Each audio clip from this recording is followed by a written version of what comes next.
Assalamualaikum warahmatullahi wabarakatuh. Jumpa lagi dengan saya, Bu Ii, Guru SD. Selamat pagi anak-anak, anak-anakku yang hebat. Saya doakan pagi yang indah ini kalian semuanya mendapatkan kesehatan dan kebahagiaan. Tentunya bersama orang-orang yang kalian sayangi. Jangan lupa selalu mematuhi protokol kesehatan. Hari ini saya akan menjelaskan tentang tema 3, subtema 2, yaitu muatan IPA dengan judulnya gangguan organ pencernaan. Kalau kemarin itu Bu I sudah menjelaskan tentang organ-organ pencernaan, nah sekarang gangguannya pada organ pencernaan. Mengapa kita belajar ini? Supaya kalian itu dapat mengenal macam-macam gangguan pencernaan sehingga kalian dapat mencegahnya sejak dini. Nah, oke, kita lanjutkan. Berikut adalah macam-macam gangguan sistem pencernaan. Jadi banyak sekali ya gangguan-gangguan organ pencernaan itu. Nah, ini ada sariawan. Sariawan bisa muncul di bagian manapun di dalam mulut, lidah, bibir, ya, gusi. Nah, biasanya sariawan ini bisa sembuh itu 1-2 minggu. Nah, penyebabnya yaitu kondisi, ya, ada cedera, kemudian kalau misalkan kalian makan apa-apa tergigit bibirnya, itu bisa sariawan. Kemudian bisa disebabkan oleh bakteri, oleh virus, oleh jamur, infeksi, ya. Nah, ini adalah gambar sariawan. Ini yang putih-putih inilah yang sariawan. Nah, ini akan terasa sakit kalau dibuat makan, ya. Perih kalau dibuat makan. Oke, kita lanjut. Selain sariawan ada gigi berlubang. Nah, sariawan dan gigi ini biasanya di mulut, pencernaan yang ada di mulut. Gigi berlubang merupakan salah satu penyakit yang sering terjadi akibat jaringan gigi telah berubah menjadi karies gigi. Kemudian ada gusi berdarah.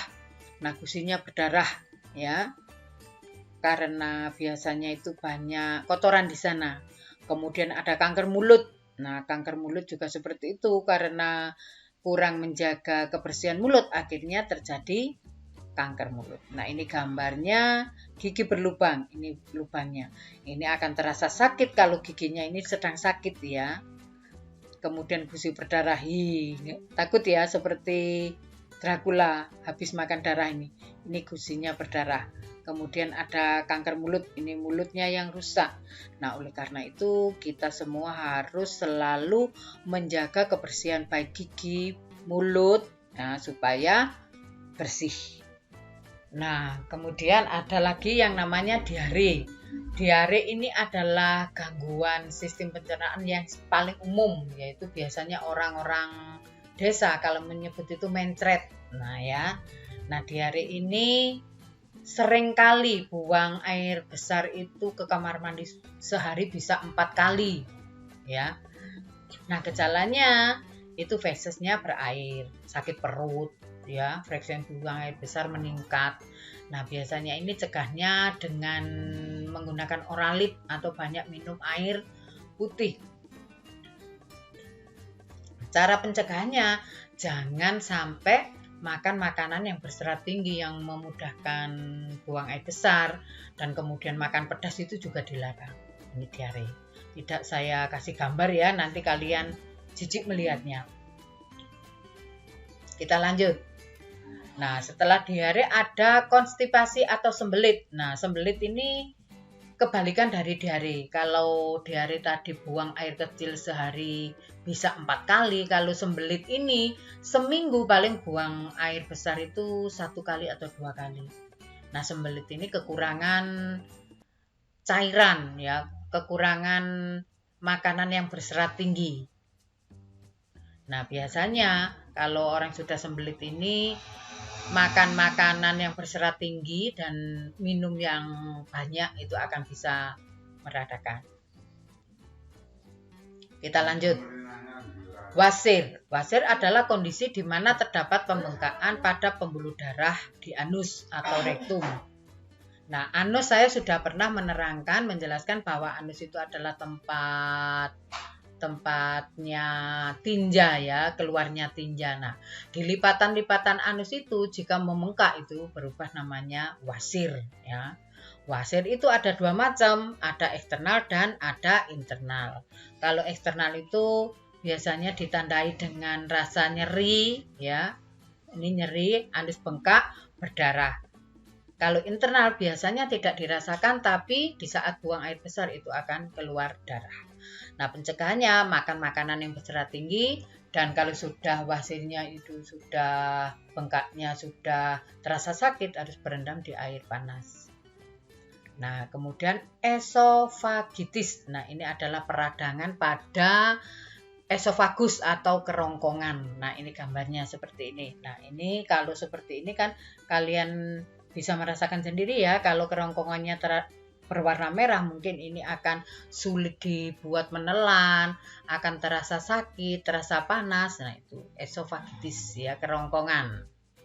Nah, kemudian ada gastritis. Gastritis ini adalah peradangan lapisan lambung.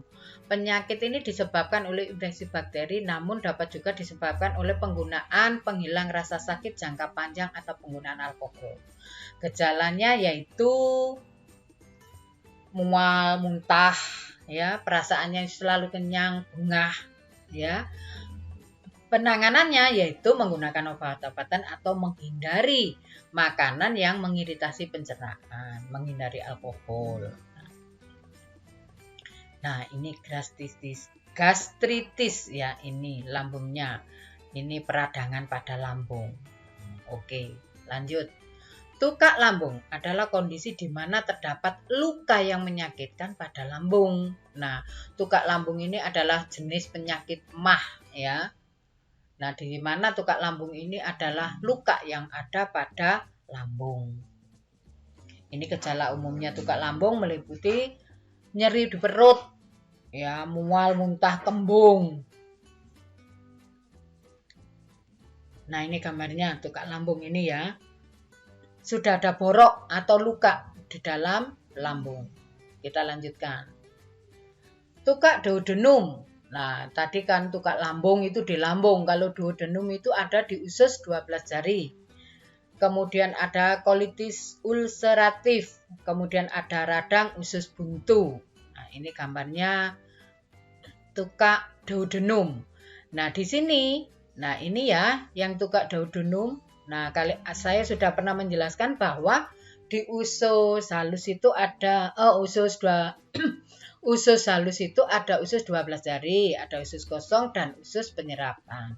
Nah, yang di usus 12 jari ini terjadi luka, namanya tukak duodenum, karena usus 12 jari itu nama lainnya, bahasa kimianya duodenum. Kalau usus kosong itu adalah jejunum, usus penyerapan ileum. Nah, pinggirnya usus halus ini kan usus halus yang di tengah, pinggirnya ini ada usus besar. Nah, usus besar ini ada besar, ini naik, ini melintang, ini turun. Nah, sekarang kita mencoba melihat usus buntu. Nah, ini gambarnya usus buntu. Nah, kan sama seperti ini ya. Nah, usus buntu itu ada ini yang dinamakan usus buntu. Kalau tidak membengkak seperti ini, kalau membengkak besar, nah ini harus dioperasi.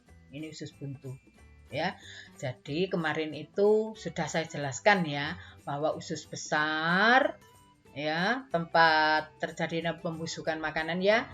Kemudian ada usus halus. Nah, usus halus ini dibagi 3. Usus 12 jari namanya duodenum, usus kosong namanya jejunum, usus penyerapan namanya ileum. Nah, di usus penyerapan kemarin kan ada yang namanya villi, menyerap sari-sari makanan. Nah, kiranya itu yang bisa saya sampaikan. Jika ada salah kata, salah ucap, dan salah tulis, Ibu minta maaf. Saya akhiri. Wassalamualaikum warahmatullahi wabarakatuh. Sampai jumpa di lain kesempatan.